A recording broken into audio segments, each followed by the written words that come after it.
Assalamualaikum warahmatullahi wabarakatuh. Selamat pagi Sobat Adiatma, kembali lagi bersama kami dalam Super A, Suara Perawat Adiatma.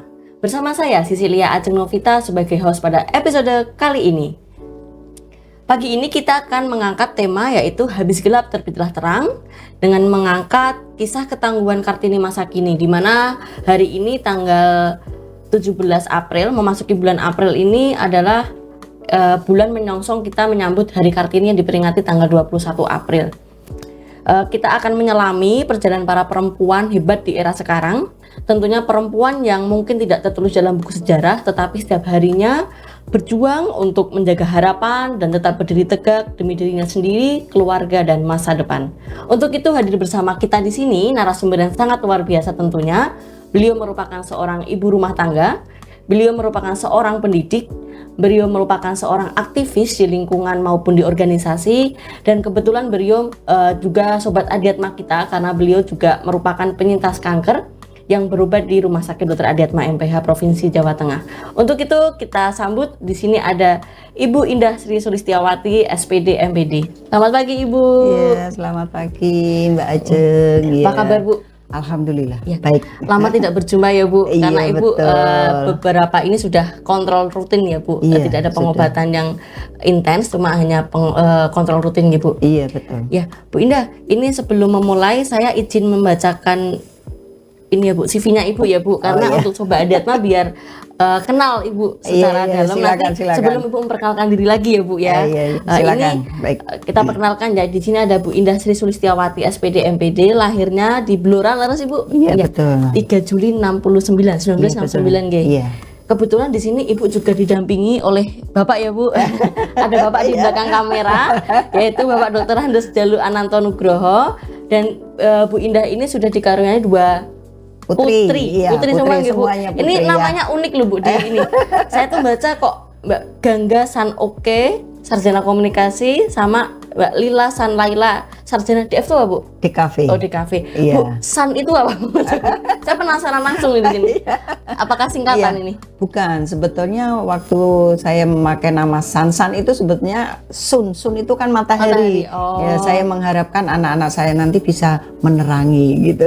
Saya kira singkatan dari namanya Bapak ada Anantonya sama Ibu saya. tapi Bukan, tapi berarti iya. baik ya Bu ya. Iya. Ini Sobat Adiatma ini perlu diketahui, Bu Indah ini sekarang sebagai pendidik dan kebetulan diberi tanggung jawab ya Bu ya, Iya, betul. sebagai kepala sekolah Iya, kepala sekolah di SD. SD Negeri 2 Tunggul Sari Tunggul Sari. dan SD 1 Kebonadem. Oh double Bu, oh double job ya, wah luar biasa sekali. Ini saya single job aja pusing. Ibu dua job dengan Iya. membawai teman-teman dan- rekan kerja ya Bu ya, Iya, pendidik betul. dan anak-anak didiknya Betul ya Bu ya, sekali, sangat iya. luar biasa sekali. Untuk prestasinya ini Bu Indah luar biasa sekali loh, guru berprestasi tingkat Kabupaten Kendal. Iya. Kepala sekolah berprestasi Kabupaten Kendal. Oh Iya. makanya diangkat jadi 2 kepala sekolah karena berprestasi ini.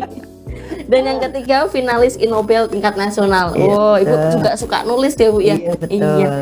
Untuk organisasi yang diikuti, organisasi profesi itu pasti ya Bu, karena Iya, pasti. sebagai PGRI, PGRI ya apa-apa Bu, di gitu, dalamnya iya. itu ya Bu, dan organisasi kemasyarakatan. Oh kebetulan ketua penggerak PKK-RW. Iya, Oh betul luar sekali. biasa sekali.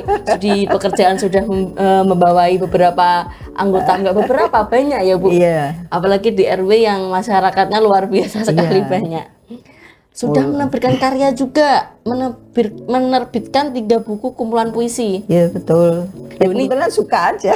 Loh, Suka saya tadi membaca. mau berpuisi, saya jadi grogi malah nggak ada Bu Indah di sini. Saya grogi nih mau berpuisi. Iya. Menerbitkan 2 buku kumpulan puisi, berarti ada puisi semua ya Bu? Iya, jadi satu buku itu isinya puisi semua, Oh, puisi luar tentang biasa sekali. anak gitu, terutama puisi-puisi yang mengacu tentang karakter anak. Oh, itu. luar biasa sekali. Jadi ada edukasinya di situ. Ibu berarti pintar baca puisi juga ya? Saya nggak jadi baca puisi dan nanti deh nggak jadi baca puisi saya udah grogi dulu.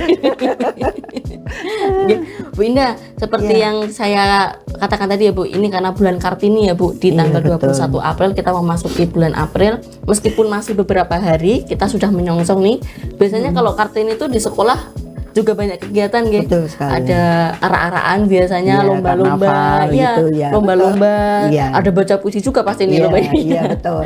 Ada baca puisi, ada lomba-lomba di pendidikan ya Bu ya. Iya. Tingkat pendidikan, dan pastinya kita mengangkat ini Bu, budaya. Pasti pakai kebaya ya Bu. Iya betul. Itu Iya. rencananya hari itu saya mau pakai kebaya Bu. Tapi kok saya ribet kayaknya. Nanti itu menunggu tanggal 21. Iya, belum waktunya ngoten ya Bu. Iya. Nggih. Ibu, kembali lagi ke peringatan Hari Kartini ini Ibu Indah nggih. Untuk menyongsong Hari Kartini tanggal 21 April ini, untuk Ibu sendiri secara pribadi, mungkin sebagai ibu rumah tangga, sebagai pendidik, sebagai aktivis, itu apa maknanya Bu untuk Hari Kartini ini Bu? Begini Mbak Jan, jadi bagi saya itu ketika kita berbicara tanggal 21 April sebagai Hari Kartini, saya itu selalu excited gitu. Karena menurut saya itu kan hari perempuan ya, Iya. milik perempuan gitu. Jadi ketika tanggal 21 itu merupakan satu bentuk penghargaan, bentuk penghargaan kepada seorang wanita yang namanya Kartini pada masanya, yang sudah memperjuangkan bagaimana dia itu memperjuangkan kesetaraan gender antara pria dan wanita. Coba kalau Kartini itu tidak berjuang pada saat itu, kita mungkin tidak bisa duduk di sini, hanya jadi konco wingking gitu ya. Tapi karena perjuangan beliau ini, pada akhirnya kita bisa setara antara pria dan wanita, dan itu diperingati berarti merupakan satu bentuk penghargaan. Kemudian ketika kita itu berbicara tentang Kartini, bagi saya itu adalah merupakan satu kekuatan. Jadi ketika saya lemah gitu, Kartini di masanya saja dia seorang wanita yang luar biasa, istilahnya mendobrak suatu adat yang mungkin pada saat itu sangat kental di masyarakat. Kalau beliau saja itu mampu, kenapa kita generasi yang sekarang menikmati menikmati hasil perjuangan beliau ini, kita lemah gitu. Makanya ketika kita bicara Kartini itu bagi saya adalah merupakan satu bicara tentang kekuatan seorang wanita gitu. Benar ya Bu, apalagi di era sekarang sudah terfasilitasi semua ini. Betul dari sekali. digital, dari apapun itu tuh kita dipermudah ya Bu. Iya, betul Zaman Ibu sekali. Kartini dulu semua terbatas. Betul. Beliau berjuang dengan kemampuannya sendiri Iya, betul. dengan lingkungan yang terbatas. Kalau kita Betul. sekarang kayaknya kalau ada orang yang masih bingung untuk meluapkan talenta, bakat untuk bisa maju, bisa mempunyai hak yang sama dengan bapak-bapak. Betul. Kaum lelaki yang mungkin memang dasarnya sudah diberikan tanggung jawab untuk berjuang ya Bu ya. Iya, betul. Itu kayaknya masih yang ini ya Bu. Kok kenapa sih nggak berjuang? Karena sekarang tuh dipermudah, Iya, kita cari betul. informasi mudah, kita mau pergi kemana mudah gitu ya Bu ya. Fasilitasi begitu lah. Iya. Ya, artinya ya kita jangan menjadi seorang wanita yang lemah gitu. Iya. Jadi begitu kita lemah, kita harus ingat perjuangan Kartini. Kita kan tinggal menikmati Iya. dan meneruskan perjuangan beliau begitu. Berarti ini untuk pengaruh semangat juangnya Ibu tuh memang sebagai pengingat ya Bu. Ibu Iya, Kartini betul. sebagai pengingat kalau Betul sekali. di era sekarang perjuangan kita di masing-masing lini kehidupan ini, maksudnya ada profesi masing-masing itu Iya, betul. mempengaruhi sekali gitu Betul ya. sekali, Sebagai iya. ibu pendidik, saya di sini sebagai tenaga kesehatan itu juga sebagai semangat ya Bu, karena Betul sekali. pengaruh itu bukan hanya untuk satu bagian-bagian saja, tapi baik secara kita ibu rumah tangga pun tetap semangatnya Kartini masih membara, karena Iya, kita masih betul. bisa mendidik anak nih di rumah ya Bu ya. Ibu rumah tangga itu justru malah multi talent. Iya sudah. benar Ibu. Iya. Itu gitu. saya cerita Bu, saya kalau kerja sama Iya. di rumah libur sampai di rumah malah. Betul. Iya, karena Kalau kita pekerjaan nggak kerja kan- selesai-selesai. Iya, betul. Iya. Ada saja kalau di rumah itu Iya. pekerjaan kan nggak intinya gitu Iya, ya. nggih, nggih. Terus Bu, Ibu ini kita sapa dulu teman-teman kita Sobat Adiatma yang sudah gabung di IG ya Bu dan TikTok. Ini sudah ada di TikTok, ada Ibu Nimas, ada Bu Istiana.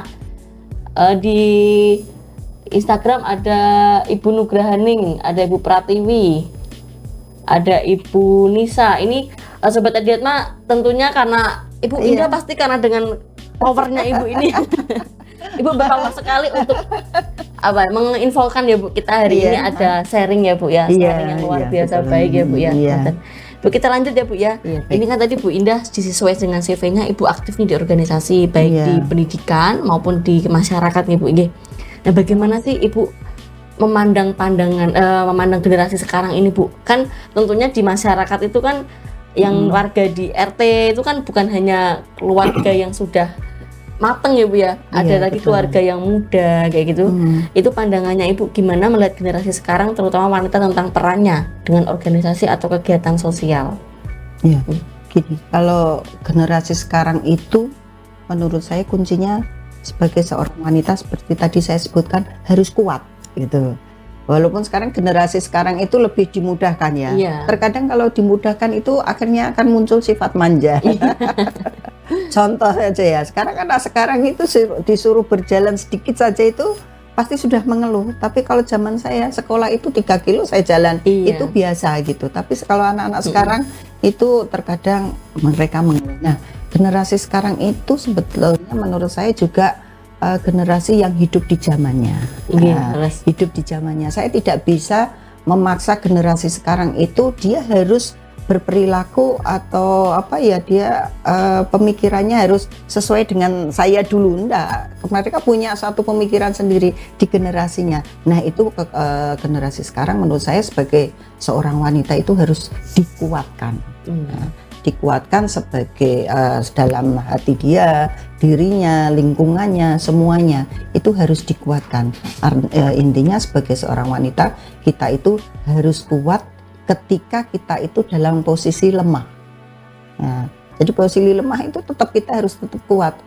Katakanlah saya sebagai seorang guru, walaupun saya capek, saya sakit gitu ya, di hadapan murid itu kita tidak boleh menunjukkan kepada mereka itu terus saya capek, saya lelah, saya marah, enggak, selalu ceria, selalu ceria. Nah itu yang saya harapkan generasi sekarang juga seperti itu, sebagai generasi yang kuat. Mengapa demikian? Karena kita selalu mengingat pada perjuangan Kartini. Perjuangan Kartini di era lalu itu kan tidak bisa seperti itu. Belajar aja susah gitu, apalagi kalau sekarang itu kan semua bisa kita raih ya sebagai perempuan. Contoh saja misalnya profesi yang tidak lazim, misalnya sopir truk, sopir bis, itu sekarang perempuan ada ya. Iya. Dan itu diduduki oleh generasi sekarang. Nah intinya mereka itu generasi yang kuat gitu ya, yang kuat. Presiden ada juga yang perempuan.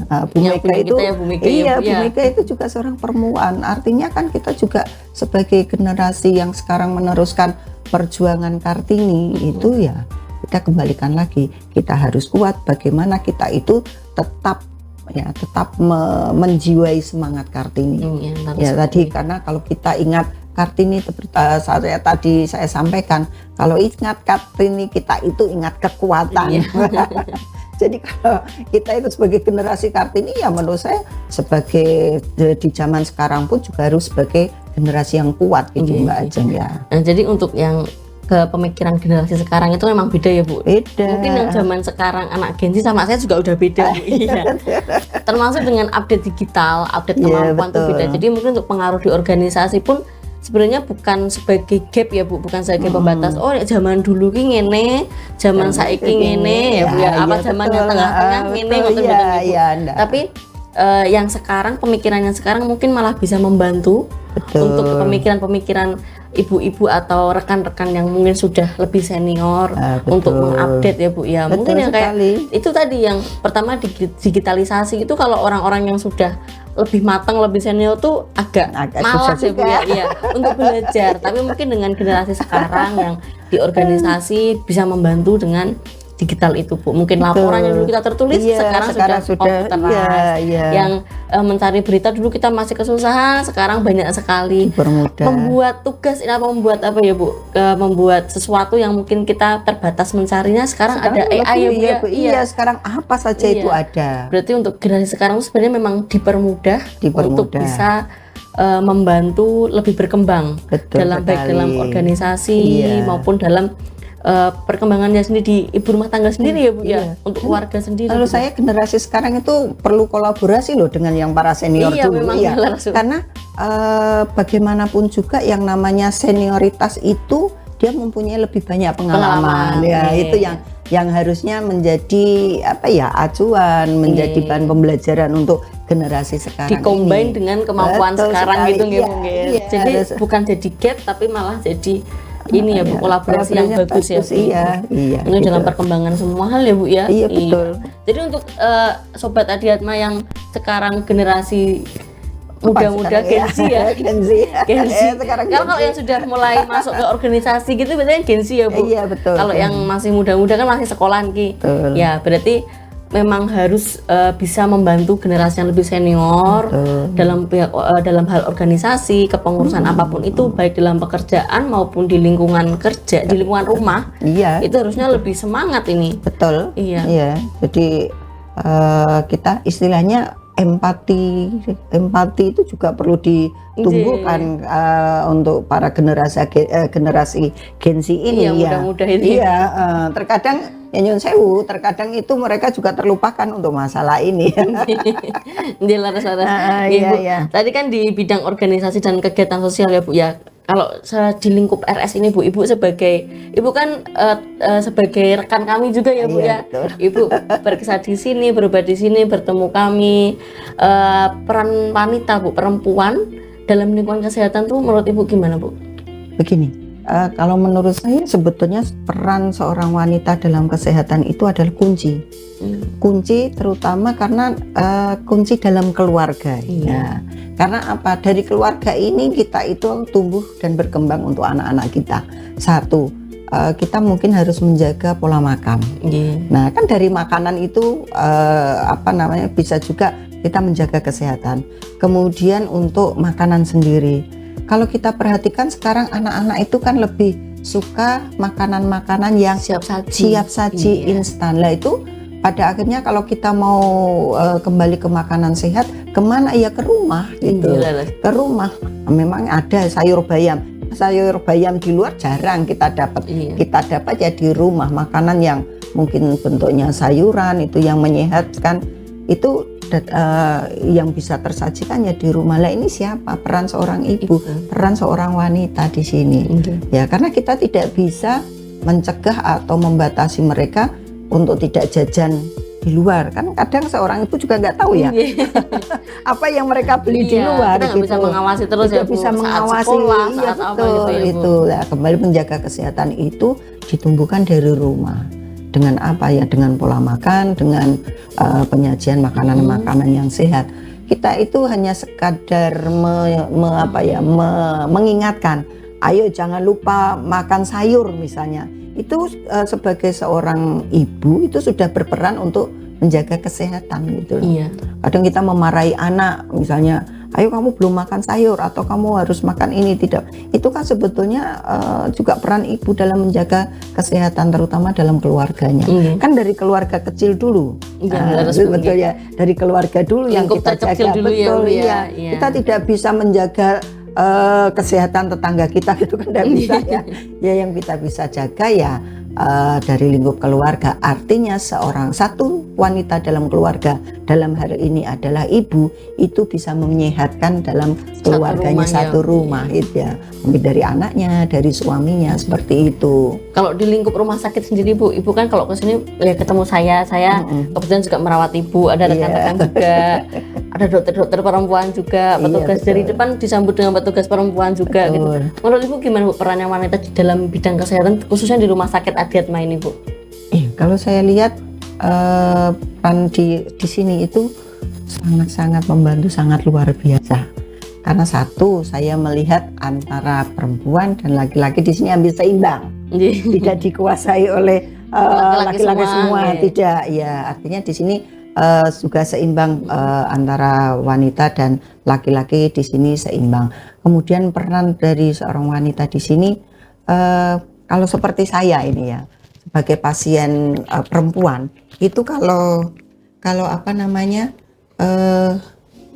kita mau konsultasi mau apa itu kelihatannya lebih enak ya, lebih nyaman. Terkadang kan ada juga orang-orang yang mencari dokter perempuan, nah gitu. Ternyata di sini pun juga ada dokter perempuan misalnya. Itu kan artinya peran wanita di rumah sakit ini juga sangat luar biasa. Karena pasien perempuan yang datang ke sini pun juga bisa terlayani oleh dokter perempuan, oleh tenaga kesehatan, tenaga medis perempuan. Jadi seperti itu. Kalau jadi kemudian jumlah antara laki-laki dan perempuan di sini juga sudah, menurut saya sudah seimbang gitu ya. Iya betul. Iya. Jadi monggo diwasani. Iya. Jadi intinya memang ini ya Bu, di rumah sakit ini khususnya menolong ya Bu, mendukung Iya, untuk kenyamanan pasien sendiri, betul, untuk iya. pengunjung mungkin. Kalau pasien tuh kalau antar sesama gender sama Islam kadang bisa Iya, curhat, betul. bisa ini ya Bu ya. Jadi profesi yang ada di RSDA ini meskipun dari depan sampai belakang sangat membantu ya Bu. Iya, Kami sangat membantu, ya. dari perempuan ya Bu ya. Iya betul. Di depan betul. dibantu dari mbak-mbak pendaftaran, iya, di belakang gitu. mungkin ada tenaga laborat, Betul. ada dari tenaga fisioterapis, ada kami perawat, iya. ada dokter gitu ya Bu Betul, ya. iya. Jadi sangat membantu sekali di sini itu kalau ada perempuan, ada wanitanya itu Iya. artinya kita itu kan sama gitu Iya, iya. sama perempuan. Gelaran Ibu. Iya, iya. Kita sapa lagi Bu. Wow, ini banyak sekali yang bergabung di IG. Kita sapa beberapa. Ada Ibu Triningsih, ada Bu Rika Mutia Jalil, ada Bapak Dio Mahendra. Ini di IG ya Bu, sudah beberapa gabung, dan di TikTok juga sudah banyak yang gabung juga. Ini kebetulan ramai, mungkin ini fansnya Ibu ya Bu. Yang banyak bergabung fansnya Ibu, tentunya fansnya RSDA juga ya Bu ya. Kalau fans saya kurang tahu nih Bu, ada fans saya. Kelihatannya juga banyak. Oh iya. Fans Ibu ini pasti banyak sekali di sini nih. Di TikTok ada Ibu Marmi Rayan, ada Ibu Rinda Sentia, ada Bu Susilowati. Ini kita di sini sharing ya Sobat Adiatma, kita ngobrol santai ya Bu ya. Ibu kalau mau ngunjuk dulu nggak apa-apa. Iya. Kita ngobrol santai tentang tadi ketangguhan Kartini ya Bu ya. Betul sekali. Ibu ini lanjut lagi ya Bu ya. Oke. Ibu Indah ini sebagai ketua penggerak PKK RW ya Bu ya. Iya betul. Ini aktif di organisasi, di perhimpunan. Nah, apa upaya yang sebaiknya diinisiasi atau digerakkan dalam pemberdayaan wanita di bidang kesehatan, baik di lingkup terkecil yaitu keluarga dan masyarakat? Ini Ibu sebagai penggeraknya Bu. Iya. Ya baik. Kalau di lingkup kerja ya Ibu. Ya, jadi kebetulan saya mengikuti beberapa organisasi, termasuk organisasi wanita di pekerjaan. Di situ saya sering melaksanakan satu kegiatan, entah itu penyuluhan, kemudian itu kita bekerja sama dengan dinas-dinas kesehatan terkait, misalnya puskesmas itu ya, itu untuk kita yang ada di lingkungan kerja. Misalnya kita pernah bekerja sama dengan puskesmas. Puskesmas itu ada pemeriksaan IVA, ya betul ya, IVA, pap smear gitu, itu kemudian mereka kita tenaga medis kita undang ke mana, ke lingkungan itu untuk memberikan penyuluhan. Saya juga pernah loh mengundang dari RS. Iya, ada siapa Bu? Sini. Dokter William ya kalau nggak salah ya. Dokter Will, Dokter Maya, termasuk Mbak Aning. Oh iya. Oh iya. Teman saya itu nggak tahu di mana-mana ada Bu. Iya, jadi itu jadi waktu itu memang saya khusus untuk teman-teman yang istilahnya untuk pencegahan penyakit kanker. Nah, itu memang saya gencarkan kepada teman-teman agar mereka tidak seperti saya gitu, jadi tidak seperti saya. Kemudian alhamdulillah waktu itu dihadiri hampir 200 pegawai, luar biasa itu, sampai tidak cukup ruangan. Oh iya, itu yang di SD itu ya? Iya, di SD itu antusiasnya luar biasa, itu hampir 200 itu dihadiri. Kemudian kalau di organisasi juga sama. Jadi kalau melalui PKK, kebetulan saya itu sebagai ketua PKK RW itu, kesehatan seperti ini saya selipkan pada saat pertemuan. Saat pertemuan itu ya menjaga kesehatan mungkin dari lingkungannya, kan menjaga kesehatan itu tidak hanya badan, tapi pikiran juga yang utama pikiran ya Bu. Itu melalui pertemuan-pertemuan itu saya selipkan. Kemudian bekerja sama juga dengan dinas-dinas terkait yang kaitannya dengan kesehatan ya, sama puskesmas, makanya ada posyandu, ada BKB. Kemudian saya juga pernah mengundang dari sini, bahkan luar biasa itu yang karena PKK itu kan hari Minggu ya, ya sedangkan kalau sini hari Minggu itu kan tidak bisa. Ya, kita itu, off ya Bu untuk pelayanan sini ya, Pak Poli ya Bu. Tapi orang kita masih ada loh. Iya, tapi kita punya Mbak Haning dan Dokter Will. Iya, di situ kita penyuluhan kesehatan, terutama tentang pencegahan sakit kanker ya, karena bagaimanapun juga ini kan termasuk penyakit yang mematikan. Ya, dari situ kesehatan. Nah, kalau dari PKK itu seperti tadi saya sampaikan, kesehatan itu bisa dijaga dari lingkup yang paling kecil yaitu keluarga. Nah, kemudian kita juga memberikan penyuluhan, kemudian kita juga tidak hanya tapi terjun juga langsung ke masyarakat, misalnya ada suatu kegiatan gitu, ada satu simulasi. Nah, kebetulan ya alhamdulillah di PKK saya itu cukup aktif ya, aktif untuk kegiatannya. Kemudian termasuk juga dalam bidang kesehatan, ibu-ibu mungkin nyuwun sewu yang ibu rumah tangga yang tidak pernah berolahraga, kita ajak untuk sekali-sekali senam. Mereka kan senang. Jadi senang badan, senang pikiran, ya sekali-sekali memberikan satu mereka refreshing lah gitu. Jadi biar tidak mereka olahraganya itu itu sambil mikir ya Bu. Iya, jadi kan kadang konsep antara olahraga dengan kita bekerja di rumah itu beda ya. Jadi kalau memang kita olahraga ya memang itu khusus fokusnya untuk olahraga kita gitu, untuk bagaimana supaya badan kita sehat. Tapi kalau kita sedang aktivitas di rumah kan bagaimana rumah ini bisa bersih gitu. Sambil mikir gitu. Iya begitu. Jadi yang digerakkan pertama sebetulnya dalam suatu perkumpulan itu harus ada satu leader yang menggerakkan. Yang menggerakkan ini yang nanti bisa berkoordinasi dengan yang lainnya. Maka kalau saya dalam suatu kumpulan itu 3 hal penting yang saya pegang. 1 itu ada koordinasi, yang 2 ada komunikasi, yang 3 adalah baru eksekusi. Jadi ada koordinasi untuk melakukan sesuatu yang baru ya Bu ya. Kayak tadi pemberdayaan, yang kedua komunikasi biar gak ada miskom ya Bu ya. Maunya sekali. Ibu gini, maunya yang ini jadi nggak nyampe nanti. Baru terakhirnya eksekusinya.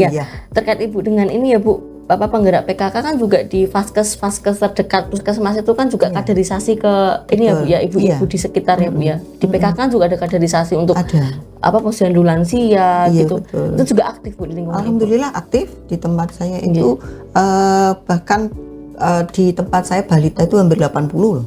Banyak sekali. Dan setiap kegiatan itu mereka pasti datang. Terus untuk lansia juga aktif. Lansia ada ya. Kan kalau ada itu ada Porlanis ya Bu, posyandu lansia, posyandu anak. Kalau lansia itu ya mereka sambil menggendong cucunya gitu, jadi sekalian periksa tensi gitu.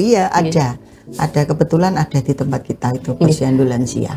Terkait tadi yang Ibu sebagai penggerak PKK sama nitip Ibu, sekarang kan di puskesmas ada pemeriksaan gratis yang medical check up itu ya Bu, yang ada kolesterol apa gitu kan. Itu mungkin nanti besok disampaikan untuk warganya biar aktif untuk menggunakan BPJS di vaskes pertama, ada pemeriksaan itu Bu. Bahkan ada kado ulang tahun loh Bu, pengguna CKN mobil ya kalau nggak salah ya. Yang kado untuk kita kalau setiap ulang tahun, itu setiap ulang tahun dapat kado nih Bu dari BPJS untuk medical check up. Tapi ada beberapa pilihan, mungkin kalau yang IVA nggak bisa combine dengan yang pemeriksaan kayak kolesterol, gula gitu, nggak bisa, mungkin salah satu. Nah itu mungkin kan karena kan ada rasa takut dari masyarakat ya Bu ya, kadang tebak-tebakan ingin iki lorone opo rematik ki, ingin opo ngeten nggih. Nah untuk memastikan itu agar kedepannya semuanya sehat kan, itu juga perlu fasilitas itu perlu dipakai gitu loh Bu. Nanti nitip untuk disampaikan ya Bu ya. Informasi baru ini nanti saya sampaikan. Lanjut nih Bu. Bu Indah juga sebagai penyintas kanker nih yang berobat di sini, itu tentunya pernah mengalami fase perubahan kondisi fisik maupun psikis ya Bu ya, untuk mempersiapkan itu dari awal diagnosa sampai pengobatan. Nah, untuk menerima diagnosa kanker payudara itu sampai melakukan pengobatan, Ibu bisa cerita sedikit pengalaman Ibu? Baik, saya cerita sedikit ya, mungkin ada yang lupa-lupa ya karena sudah lama ya. Jadi saya tahu kalau ada benjolan di payudara itu tahun 2020 ya, 2020. Setelah saya tahu itu, kemudian saya sebetulnya tidak langsung berobat ke sini ya saya itu. Jadi saya berobat ke herbal itu hampir selama 3 tahun. Lama berarti ya? Iya, jadi karena waktu itu juga COVID ya. Jadi COVID saya waktu itu mau berobat ke sini aja takut. Takut. Iya, saya masih saya melihat waktu itu di depan rumah sakit ini ada tenda-tenda. Jadi saya juga tidak berani. Akhirnya saya berobat ke herbal hampir 3 tahun. Jadi pengobatan menurut saya itu kan ada 2, satu herbal, satu medis. Ya tingkat keberhasilannya itu ya masing-masing orang itu berbeda-beda ya. Kadang herbal itu ada yang sembuh, kadang ada yang tidak, kan begitu. Nah, kalau saya berobat herbal selama 3 tahun itu menurut saya tidak menyembuhkan, tapi memperlambat pertumbuhan. Ya. Kalau misalnya itu saya tidak berobat secara herbal, itu mungkin sakit saya waktu itu sudah besar sekali mungkin ya. Tapi karena saya ada pengobatan herbal itu, akhirnya mengecil. Kemudian saya bawa ke medis, kemudian didiagnosa tahun 2023. Waktu itu disampaikan bahwa yang saya benjolan itu berupa kanker. Waktu itu benjolan itu tumor dinyatakan tumor ganas, dan kalau tumor ganas itu sebutannya adalah kanker. Ya begitu saya mendengar waktu itu ya jujur saya saja ya, saya sebagai manusia biasa kan juga shock ya. Manusiawi. Iya manusiawi saya itu. Karena saya tidak pernah terpikir saya akan terkena sakit itu gitu. Begitu saya Dr. Will waktu itu menyampaikan bahwa itu tumor ganas dan penyebutannya adalah kanker. Wah, rasanya dunia ini gelap. Iya rasanya dunia. Saya itu sudah deg gitu. Karena saya juga sudah membaca berbagai artikel kanker itu seperti ini itu. Akhirnya saya gitu, dan begitu diberitahu itu langsung dalam pikiran saya itu hanya begini, berapa waktu yang saya punya untuk hidup. Berapa waktu yang saya punya untuk saya hidup gitu. Akhirnya saya pulang. Terus begitu saya pulang itu saya juga berpikir, tapi untuk ini pikiran untuk kacau, stres kan itu tetap saja ada. Manusiawi kalau itu ya, betul. Bu, ya.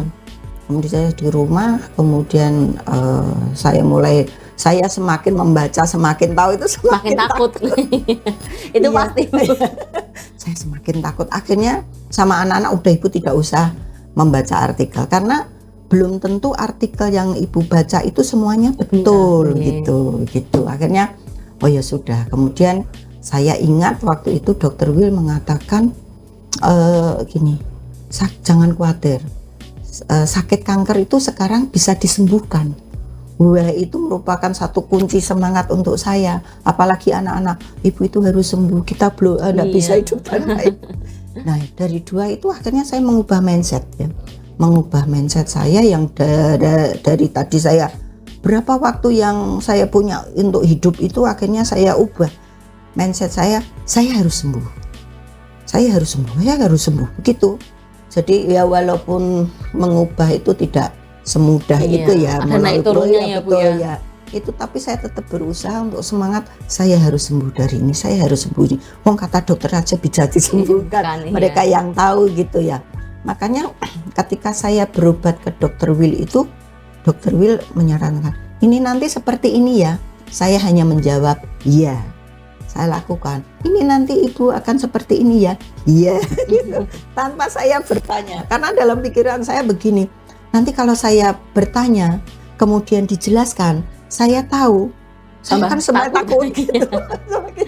Ya, terus saya percaya penuh kepada dokter karena yang menangani saya ini adalah ahlinya gitu. Jadi saya percaya waktu itu pada Dr. Will bahwa beliau ini memang ahli onkologi yang akan penyembuhkan saya gitu ya. Perantara ya, Bu. Iya betul ya. Akhirnya saya percaya pada dokter, mengubah mindset saya berdoa, dan yang terakhir itu ini saya berusaha untuk berdamai dengan sakit saya. Betul. Menerima iya. Yang biasanya saya kesana kemari kan dengan sakit itu akhirnya terbatasi gitu ya. Apalagi setelah pasca operasi itu saya harus kemo, saya ya waktu itu kemo sekali aja saya sudah gundul ya, saya sudah gundul, sudah botak gitu. Cuma ketika saya bercermin, masih cantik juga. Iya, masih cantik. Jadi saya kenal ibu sampai sekarang Bu tambah cantik malah Bu. Saya pikir masih cantik juga, gundul-gundul gini juga cantik. Dulu juga pas lahir kan juga rambutnya nggak ada ya Bu Iya, ya. betul.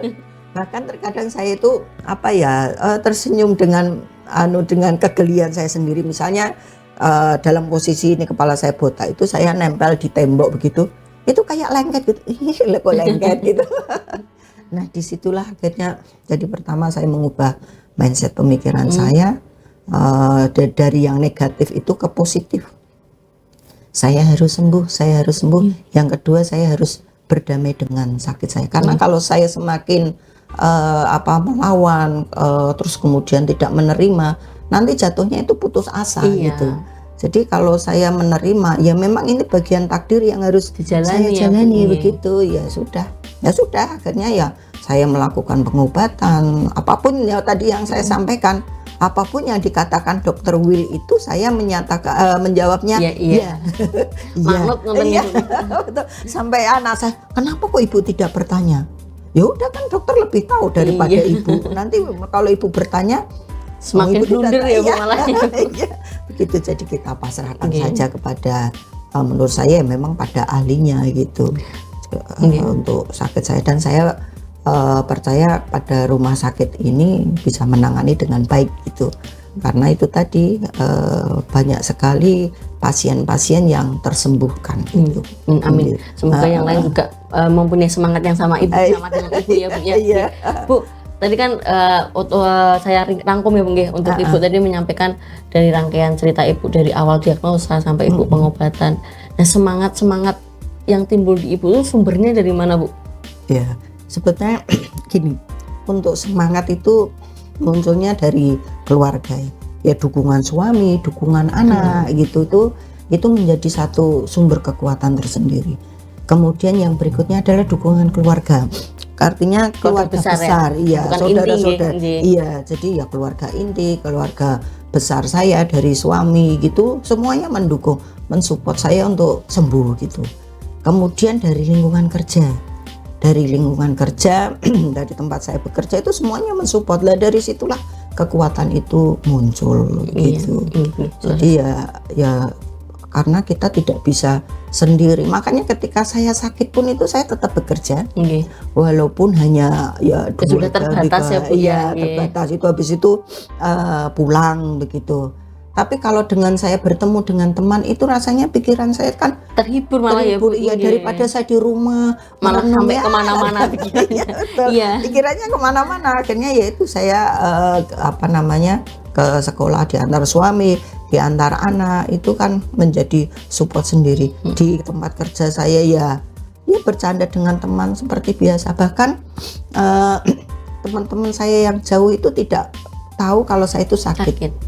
Iya, karena dalam status saya di WA itu ya saya ngupload kegiatan gitu, kegiatan senam anak, seperti biasa ya, seperti Bu. Biasa, tidak memutus kegiatan yang biasa Ibu lakukan gitu. Cuma mungkin secara pribadi di Ibu membatasi karena kondisinya masih pengobatan betul itu. Tapi tidak ditunjukkan oleh Ibu itu. Enggak. Jadi saya tidak menuju. Cuma kalau mereka yang istilahnya yang jeli, di setiap foto itu, di setiap kegiatan itu tidak ada saya gitu.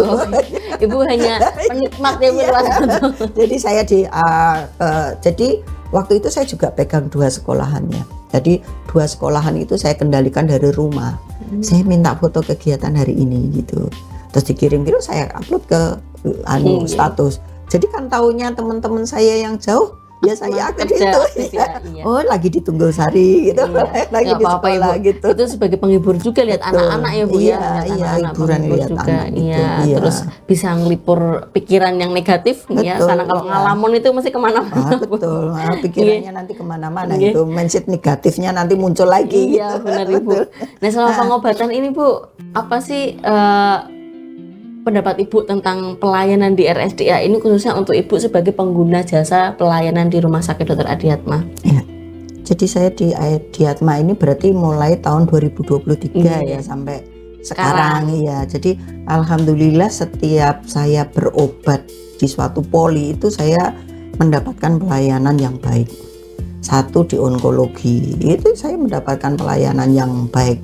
walaupun terkadang yang ngantri lama Iya, itu iya. Pasiennya banyak sekali ya Bu. Iya, tapi saya juga menyadari itu ya karena ini pasiennya banyak gitu. Ternyata teman saya banyak Iya. Jadi kalau berobat itu terkadang juga saya bertanya pada teman-teman itu, bahkan kan ada satu grup itu terkadang kita merasa senasib seperjuangan. Iya, saling Iya mendukung betul gitu ya. Jadi di onkologi pun saya mendapatkan pelayanan yang bagus. Kemudian di radiologi juga bagus. Bahkan saya pernah waktu di radiologi mau diperiksa dokter itu, saya sebentar dok, kenapa Bu? Saya menata hati dulu. Lah kenapa gitu?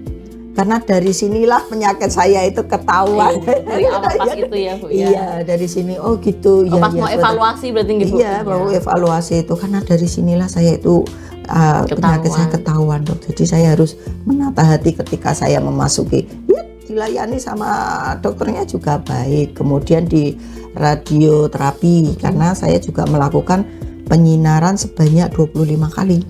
Sebanyak 20. Bahkan di radioterapi ini malah para pasien itu seperti satu keluarga. Iya. Wah, hai Nunggu gitu, antrian iya, gitu ya Bu. karena tiap hari ketemu. Nggih kan Jadi, panjang ya, 1 iya, bulan itu betul. bareng-bareng Iya, gitu ya Bu. jadi saya akan bareng sama Bu A, si B, itu nanti ini penyinaran keberapa gitu. Di sana ada yang makan rujak. Iya, janjian ngasih tau bekal ya Bu ya. Iya betul. Nanti di situ makan bersama-sama Iya. gitu di radioterapi. Jadi di situ artinya kita di situ itu tidak penuh ketegangan gitu ya.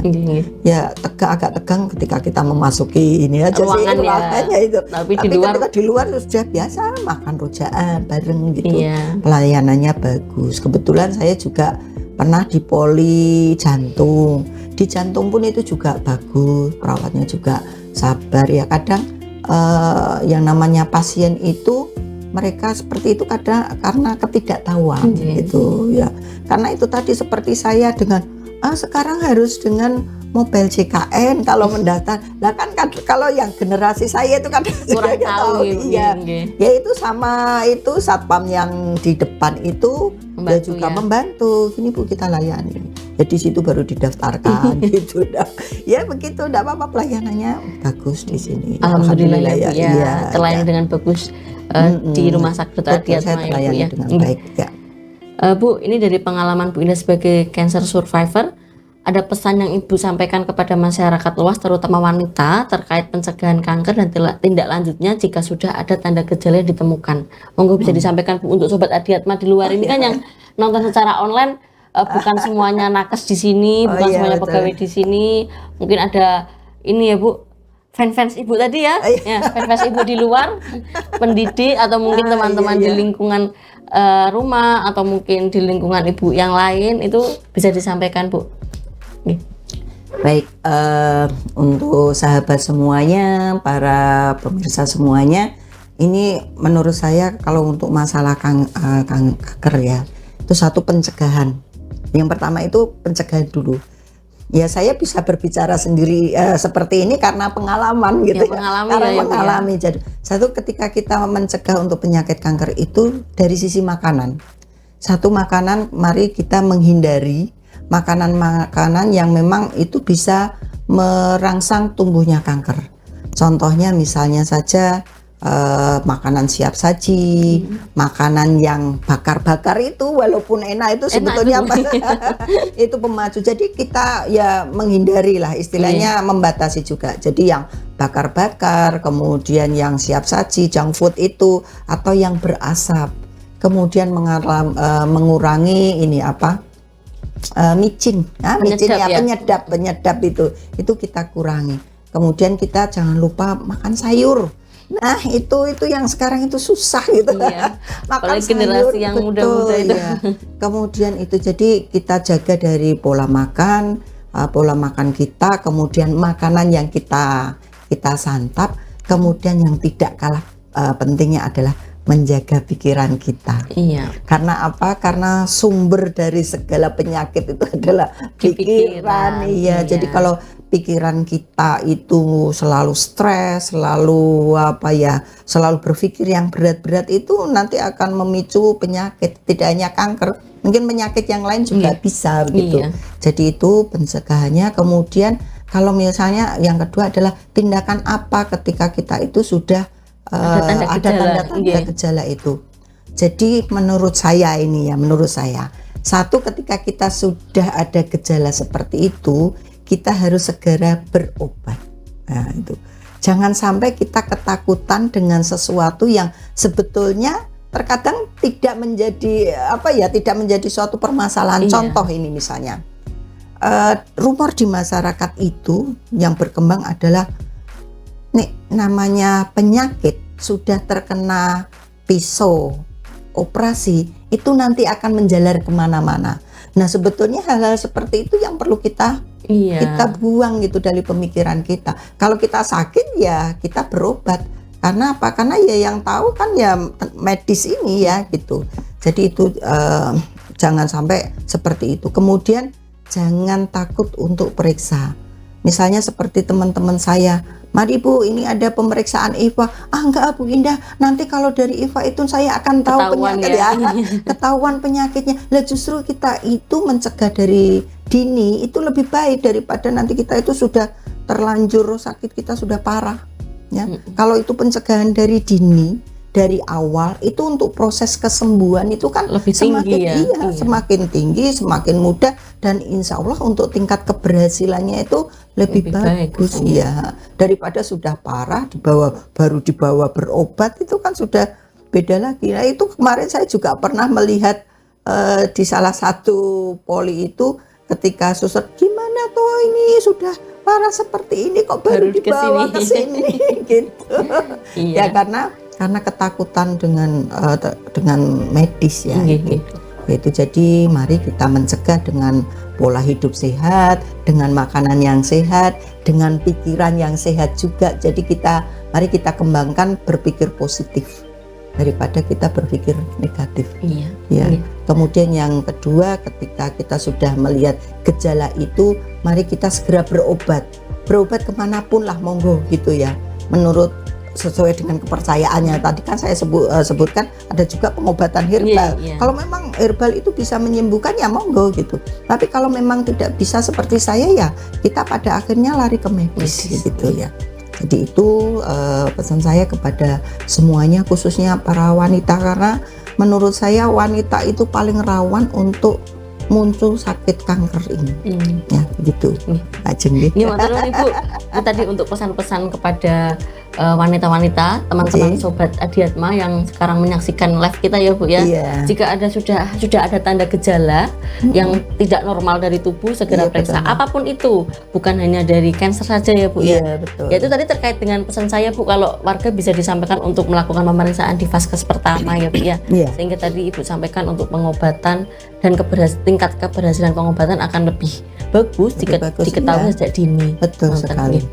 Ibu, kembali ke Hari Kartini ya Bu, serangkaian dari pengalaman Ibu sebagai pendidik, sebagai ibu rumah tangga, sebagai aktivis, itu apa sih Bu makna habis gelap terbitlah terang? Ini kan slogan Ibu Kartini ya Bu ya. Iya betul. Nah, untuk Ibu sendiri itu apa makna habis gelap terbitlah terang? Baik, habis gelap terbitlah terang untuk saya maknai itu adalah sebuah perjuangan. Jadi ada yang namanya pepatah, berakit-rakit ke hulu, berenang-renang ke tepian, bersakit-sakit dahulu, bersenang-senang kemudian. Artinya begini, ketika saya tadi penyintas kanker ya, itu pada saat itu saya harus bangkit, harus berusaha, kemudian kita itu harus melakukan serangkaian yang menurut orang itu lama sekali, melelahkan gitu. Tapi harus tetap kita semangat gitu, dan dari semangat itu alhamdulillah akhirnya sekarang saya alhamdulillah ya sehat gitu ya. Jadi kalau dari 5 ke 2020 sekarang 2026 berarti kan sudah 6 tahun saya hidup. Dan alhamdulillah saya selalu berdoa supaya saya diberikan umur panjang, umur yang barokah untuk keluarga, untuk masyarakat. Setidaknya kita itu sebagai perempuan di lingkungan masyarakat itu berguna, berguna gitu. Jadi tidak hanya untuk diri kita sendiri, tapi untuk masyarakat di lingkungan kita gitu. Jadi ya kalau saya ya semoga saja itu tadi saya berumur panjang, sehingga apapun yang saya lakukan semoga saja bermanfaat untuk masyarakat sekitar. Saya selalu menyemangati teman ataupun tetangga saya, jika ada sesuatu itu jangan mudah putus asa. Kita itu mendapatkan suatu cobaan itu biasa, tapi kita harus berusaha dulu. Yang penting ketika kita itu mendapatkan suatu masalah, kita itu bisa menyelesaikan masalah itu. Ya kalau sudah terselesaikan, jangan mengulangi lagi. Iya. Nah itu jadi habis gelap terbitlah terang bagi saya itu ketika saya sakit, begitu perjuangannya luar biasa. Sekarang ini saya menikmati hasilnya. Menikmati. Iya, saya sehat, masih berguna ya, Bu, ya. Masih bermanfaat untuk masyarakat sekitar saya. Jadi, gitu. Berguna untuk ilmunya Ibu, berguna untuk Ibu sendiri sebagai peran wanita ya, Bu, ya. Iya. Jadi pesannya untuk teman-teman tuh emang apapun apapun yang kita alami, kesulitan orang masing-masing gitu, betul. Baik dari sakit, mungkin dari kondisi keuangan, mungkin dari kondisi betul. Pekerjaan, betul. atau mungkin ada masalah tersendiri, ya kita harus hadapi itu. Kita harus hadapi sekali. Dengan ikhtiar atau usaha yang bisa semampunya.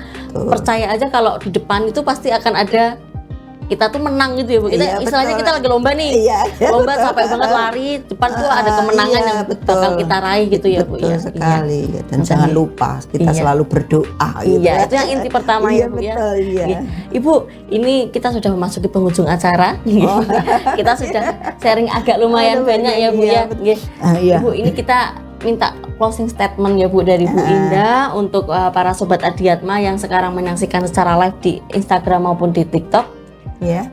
Pesan-pesannya untuk Indonesia, untuk wanita Indonesia berkaitan dengan peringatan Hari Kartini tahun ini. Monggo Ibu disampaikan. Oh ya, baik, semua pemirsa, sebagai closing dalam acara ini, kita sebagai wanita Indonesia, terutama dalam rangka menyambut Hari Kartini, satu pesan saya, sebagai wanita Indonesia kita itu harus kuat. Karena apa? Kita itu adalah generasi penerus wanita yang yang diperjuangkan yang diperjuangkan oleh Raden Ajeng Kartini. Jadi ketika kita dalam posisi lemah, jangan lupa Kartini. Kita itu harus menjadi Kartini yang kuat, Kartini yang hebat. Karena apa? Sebagai bagaimanapun juga yang namanya peran wanita, peran ibu, peran perempuan itu menjadi kunci kesuksesan. Itu di rumah tangga, ujung tombak kekuatan itu ada di tangan wanita. Negara ini pun sebetulnya juga sama. Jadi wanita itu mempunyai suatu kekuatan yang luar biasa, kekuatan yang positif yang bisa menggerakkan di lingkungannya. Jadi sebagai kekuatan.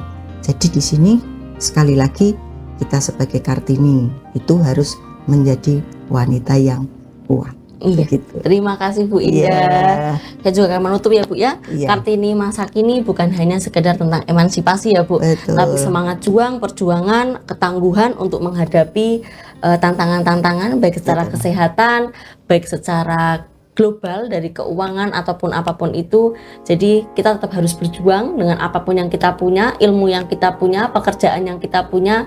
Jangan sampai kita lemah karena suatu hal, karena kita mempunyai hak sama dengan kaum laki-laki ya, Bu, ya. Kita setara ya, Bu, ya. Betul ya. Bu. Terima kasih, Bu. Demikian Sobat Adiatma untuk episode Super A pada pagi hari ini. Semoga apa yang kita sharingkan pagi ini bermanfaat ya, Bu, untuk teman-teman Sobat Adiatma, dan juga untuk semakin menguatkan Ibu lagi dan menguatkan saya juga dan teman-teman nakes di Adiatma ya, Bu, ya. Terima kasih, Bu. Sebelumnya kita Super A dulu gini ya, Bu. Ya, saya ngajari Bu Indah untuk Super A. Kita akhiri episode pagi hari ini. Kita berjumpa di episode berikutnya dalam Super A. Saya Sisilia Ajeng Novita sebagai host pada pagi hari ini pamit bersama dengan podcast ini. Mohon maaf jika banyak salah kata dan banyak kesalahan lagi yang tadi kita juga sharing-sharing ya, Bu, ya. Wassalamualaikum warahmatullahi wabarakatuh. Sampai jumpa.